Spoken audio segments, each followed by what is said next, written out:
Assalamualaikum warahmatullahi wabarakatuh. Perkenalkan, nama saya Raudatul Jannah dari Prodi Teknik Informatika. Pada kesempatan kali ini saya akan menjelaskan proposal tugas akhir untuk memenuhi tugas UAS yang diampu oleh dosen Dr. Hozairi. Proposal tugas akhir saya dengan judul Sistem Pengenalan Karakter pada Citra Dokumen Tanda Tangan Menggunakan Deep Learning yang dibimbing oleh Busro Akramul Umam MT. Selanjutnya langsung saja pada slide kedua, latar belakang dari proposal tugas akhir saya. Sering terjadinya suatu kasus pemalsuan tanda tangan disebabkan karena metode yang digunakan untuk mengidentifikasi tanda tangan masih kurang baik dan tidak akurat. Hal ini keamanan menjadi kebutuhan manusia yang tidak bisa dilepaskan, baik keamanan untuk dirinya sendiri maupun keamanan hal-hal yang berkaitan dengan dirinya pada perkembangan teknologi yang cukup pesat ini. Seperti dokumen-dokumen legal yang penting, tanda tangan signature adalah sebuah tanda tangan sign atau simbol yang merupakan versi miniatur dari pemiliknya. Tanda tangan bukanlah sembarang tanda atau simbol, tetapi merupakan simbol yang secara legal dan merupakan gambaran asli dari pemiliknya. Dalam kehidupan sehari-hari, tanda tangan digunakan sebagai identifikasi dari pemiliknya, dan keberadaan tanda tangan dalam sebuah dokumen menyatakan bahwa pihak yang menandatangani mengetahui dan menyetujui atau mengesahkan seluruh isi dokumen. Penerapan tanda tangan pada sistem biometrik kini sangat berfungsi untuk melihat apakah tanda tangan yang satu dengan tanda tangan yang lainnya yaitu sama atau berbeda. Apakah memiliki tingkat akurasi yang tinggi atau tidak. Jika tanda tangan satu dengan yang lainnya memiliki tingkat akurasi di atas 80%, maka sudah dipastikan tanda tangan tersebut sama. Tetapi jika tingkat akurasi tanda tangan tersebut di bawah 50%, maka sudah dipastikan tanda tangan tersebut berbeda atau palsu. Tanda tangan adalah bentuk yang paling banyak digunakan untuk identifikasi seseorang. Next. Rumusan masalah. Adapun rumusan masalah berdasarkan latar belakang ini adalah: 1. Bagaimana cara membangun aplikasi yang dibangun dapat melakukan pengenalan citra dokumen tanda tangan. Yang kedua, bagaimana mengimplementasikan deep learning dengan metode CNN di dalam melakukan pengenalan citra dokumen tanda tangan.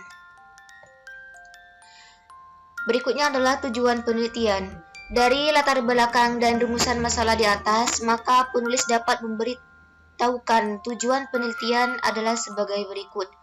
1. Membangun aplikasi yang dibangun dapat melakukan pengenalan citra dokumen tanda tangan.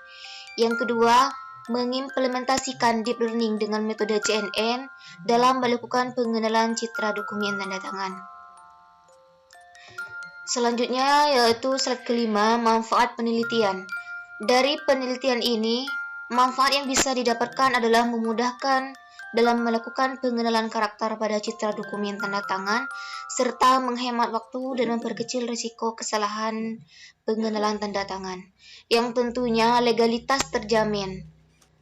Pemerintah sudah mengatur tentang penggunaan tanda tangan digital dengan peraturan resmi, sehingga tanda tangan digital memiliki kekuatan hukum selayaknya tanda tangan biasa. Apabila terjadi masalah bisa ditindaklanjutkan ke jalur hukum. Selanjutnya adalah kajian pustaka.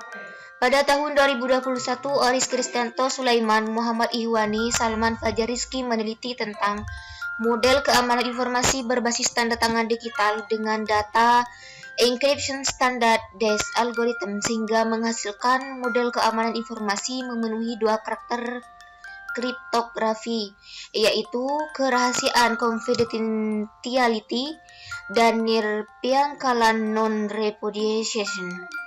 Proses tanda tangan digital dilakukan oleh Hastings MD5 yang dihasilkan dari DES algorithm. Pada tahun 2021, Andre Canisius, Elgort Lapian, Serwin RUA, Sompi, Pinrolific D.K. meneliti tentang You Only Look Once YOLO, Implementation for Signature Patron Clarification. Implementasi framework You Only Look Once untuk klarifikasi pola tanda tangan, yaitu menghasilkan untuk mendeteksi tanda tangan dengan menggunakan framework YOLO yang dilatih sebanyak 8.000 iterasi, berhasil dilakukan dengan kemampuan akurasi 100%, di mana semua tanda tangan pada dokumen terbaca dengan benar, sedangkan 4.000 iterasi hanya memiliki kemampuan tingkat akurasi 65%. Dalam pengujian ini dilakukan pemisahan antara gambar yang akan dideteksi dan tidak akan dideteksi. Hal ini dilakukan untuk meningkatkan nilai akurasi, mempercepat proses deteksi gambar. Semakin tinggi resolusi untuk melakukan data training dan testing, semakin tinggi hasil akurasi yang akan diberikan. Namun, untuk mencapai resolusi yang tinggi diperlukan komputasi yang lebih besar. Pada tahun 2020, Muhammad Delta Rudi Priyanto Eko Setiawan Haryatul Fitriah meneliti tentang sistem biometri gerakan tanda tangan menggunakan sensor MPU 6050 dengan metode backpropagation yang menghasilkan pada hasil sensor MPU 6050 dapat membaca gerakan pada tanda tangan pada sumbu GIX dan GY. Pengujian sensor MPU 6050 didapatkan tingkat kesalahan pembacaan sensor pada GY dan GX dan GY dengan nilai tingkat kesalahan sebesar 17%. Sensor MPU 6050 masih membutuhkan pengembangan desain untuk mendapatkan tingkat kesalahan yang lebih kecil. Pada tahun 2020, Madeline Widya Andani meneliti tentang verifikasi tanda tangan menggunakan ekstraksi fitur LBP dengan klarifikasi LFK yang menghasilkan hasil akhir adalah hasil pengujian parameter LBP terbaik, itu pada R sama dengan 1 dan P sama dengan 4, di mana pada proses klarifikasi menghasilkan akurasi training yang 95% dan akurasi testing yaitu 93%, dan pada proses verifikasi menghasilkan akurasi sebesar 57%, sensitivity sebesar 71% dan specificity sebesar 46%. Hasil verifikasi tanda tangan yang cukup optimal disebabkan dataset tanda tangan asli dan palsu yang sangat mirip.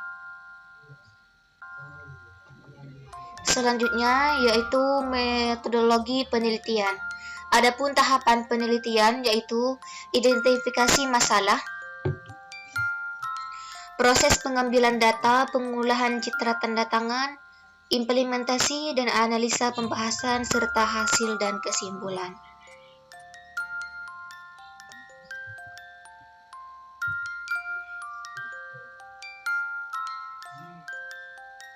Pada metode penelitian, tahap 1 yaitu identifikasi masalah, mencari literatur-literatur yang berhubungan dengan penelitian. Tahap kedua yaitu pengambilan data. Tahap ketiga pengolahan citra tanda tangan pre-processing. Citra digital menggunakan alat scanner dan diskrip ekstraksi fitur. Memperoleh vektor ciri diharapkan mempresentasikan citra aslinya dengan dimensi yang relatif lebih kecil menggunakan momen invarian. Tahap keempat yaitu implementasi deep learning CNN, data hasil ekstra citra tanda tangan, implementasi algoritma pada deep learning CNN menggunakan Python. Dan tahap kelima yaitu analisa pembahasan, dikaji hasil evaluasi berdasarkan output deep learning CNN, uji akurasi terhadap pengenalan pola tanda tangan dalam proses training berdasarkan variasi dari banyaknya hidden neuronnya. Hasil metode deep learning CNN akan dianalisa error atau kesalahan.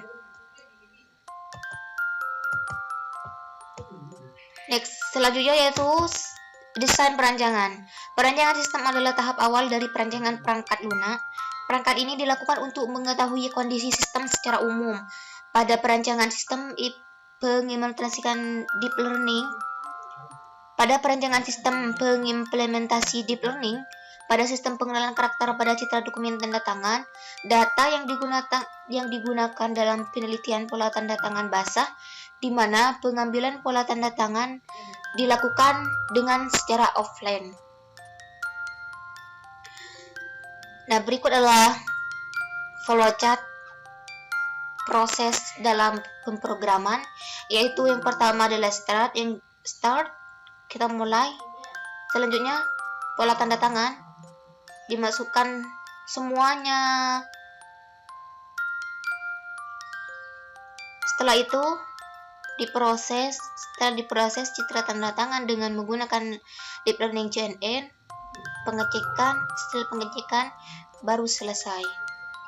Seperti itu. Baik, mungkin hal ini yang dapat saya sampaikan. Kurang lebihnya mohon maaf. Saya pamit undur diri. Wassalamualaikum warahmatullahi wabarakatuh.